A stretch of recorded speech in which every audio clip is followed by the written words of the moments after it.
अस्सलामुअलैकुम वरहमतुल्लाहि वबरकातुहू। नाजरीन, यहूदियों की तारीख़ पहले 2 दिन शुरू से बताई गई है क़ब्ल अज़ मसीह के। अब मसीह की ज़िंदगी के बाद मसीह के दावा नबूवत के बाद के ज़माने की यहूदियों की हालत जो कुरान करीम में भी बयान हुई है और तौरात में भी बयान हुई है। अब जो पहले 2 दिन वो क़ब्ल अज़ मसीह के लिए थे, अब बाद मसीह के यहूदियों की हालत बयान की जाती है। कुरान करीम की एक आयत है, इन आसनतुम ले अनफुसिकुम व इन असातुम फलाहा। अगर तुम नेक बनोगे तो नेक बनकर अपनी जानों को ही फ़ायदा पहुँचाओगे, अगर तुम बुरा करोगे तो भी उन्हीं के लिए बुरा करोगे। जब दूसरी बार वाला वादा पूरा होने का वक़्त आ गया ताकि वो तुम्हारे दुश्मन तुम्हारे मौजूद लोगों से नापसंदीदा मामला करें, इसी तरह मस्जिद में दाखिल हों जिस तरह वो इसमें पहली बार दाखिल हुए थे, और जिस चीज़ पर गलबा पाएँ उसे तबाह बर्बाद कर दें। ये यहूदियों को फिर तंबीह है कि क़ब्ल अज़ मसीह जो यहूदियों का हाल हुआ है वो तबाह हुए हैं। अब मसीह के बाद फिर उनको एक मौका दिया जाता है। इस आयत की तफसीर में यहूद का दूसरा फसाद और उसकी सज़ा का जिक्र है। इस आयत में यहूद के दूसरे फसाद की खबर दी गई है और फिर उसकी सज़ा का जिक्र किया गया है। फसाद उनका हज़रत ईसा को दुख देना था और सज़ा उनका रोमियों के हाथों से तबाह होना था।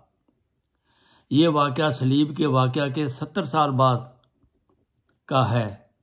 गोया हज़रत ईसा की ज़िंदगी में ही ये वाक़या हुआ है, क्योंकि हदीस से मालूम होता है कि हज़रत ईसा अलैहिस्सलाम की उम्र 120 साल थी और 33 साल की उम्र में वो सलीब पर लटकाए गए थे। ये कामूसुल किताब ज़ेर लफ्ज़ अहदनामा का तवारीख़ी खाका। इस अजाब की तफसील ये है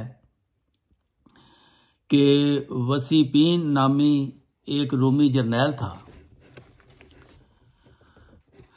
उसे बादशाह रूम ने यहूद की सरकशियों की वजह से उनकी सरकोबी का हुक्म दिया था।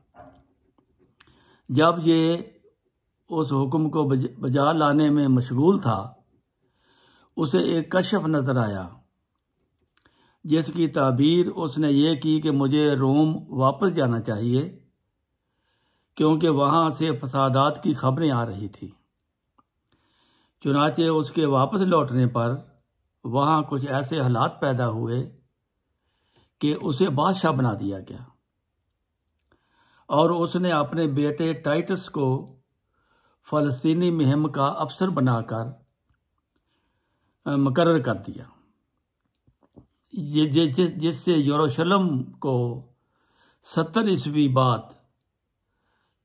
बाद मसीह यानी 70 ईस्वी में फतह करके उसके गिराए जाने का हुक्म दिया। यरूशलेम को ईसा की ज़िंदगी में ही तबाह बर्बाद कर दिया था इसने, और शहर की दीवारों और मस्जिद को गिरा दिया गया था। यहूदी हुकूमत का खात्मा कर दिया था। गो 135 ईस्वी में यहूद ने फिर नाकाम बगावत की थी, मगर वो सिर्फ चिराग सहरी के आखिरी शोला की सी हैसियत रखती थी। ये इंसाइक्लोपीडिया ब्रिटानिका ज़ीर लफ्ज़ ज्यू। बाइबल में यहूद की दूसरी तबाही का जिक्र है। इस वाक़या की निस्बत बाइबल में इन अल्फाज में हज़रत मूसा की पेशगोई दर्ज है। उन्होंने अजनबी माबूदों के सबब इसे गैरत दिलाई और वो इसे नफरती कामों से गुस्से में लाए। उन्होंने शैतानों के लिए कुर्बानियां गुजारी, ना कि खुदा के लिए, बल्कि ऐसे माबूदों के लिए जिनको आगे वो पहचानते नहीं थे, जो नए थे और हाल में मालूम हुए और उनसे तेरे बाप दादे ना डरते थे। तो उस चट्टान से जिसने तुझे पैदा किया गाफिल हुआ, और उस खुदा को जिसने तुझे सूरत बख्शी भूल गया। और जब खुदावंद ने यह देखा तो उनसे नफरत की, इसलिए कि उसके बेटों और उसकी बेटियों ने उसे गुस्सा दिलाया। और उसने ये फरमाया कि मैं उनसे अपना मुंह छुपाऊंगा ताकि मैं देखूं कि अंजाम क्या होगा।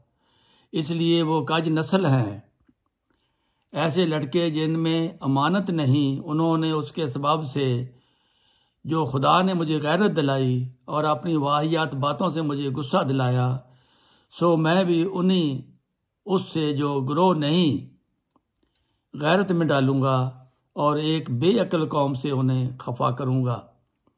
क्योंकि मेरे गुस्से से एक आग भड़की है जो असफल जहन्नम तक जलेगी और ज़मीन को उसके पैदावार समेत खा जाएगी और पहाड़ों की बुनियादों को जला देगी। मैं उनकी बलाओं को उनके ऊपर बढ़ाऊंगा और उन पर अपने तीरों को खर्च करूंगा। वो भूख से जल जाएंगे और सोजिंदा गर्मी और कड़वी हलाकत के लुकमे होंगे। मैं उन पर दरिंदों के दांतों और जमीन के जहरदार सांपों को छोड़ूंगा। बाहर से तलवार और अंदर के मकानों से खौफ, जो उनको और कुंवारी को भी, शीर ख्वार को भी और सर सफ़ेद को भी हलाक करेगी। ये इस्तिस्ना बाब 32 में ये पेशगोई है। ये पेशगोई पहली पेशगोई के बाद, बल्कि इस पेशगोई के भी बाद, पहले फसाद के बाद अल्लाह ताला बनी इसराइल को वापस यरूशलेम लाएगा बयान हुई है, जिससे ज़ाहिर होता है कि इससे पहले अजाब के बाद एक दूसरे अजाब की खबर दी गई है। और ये अजाब वो दूसरा अजाब है जिसका जिक्र कुरान करीम में है। लतुफ से दुन्ना फिल अर्द मर्रतैन के अल्फाज हैं।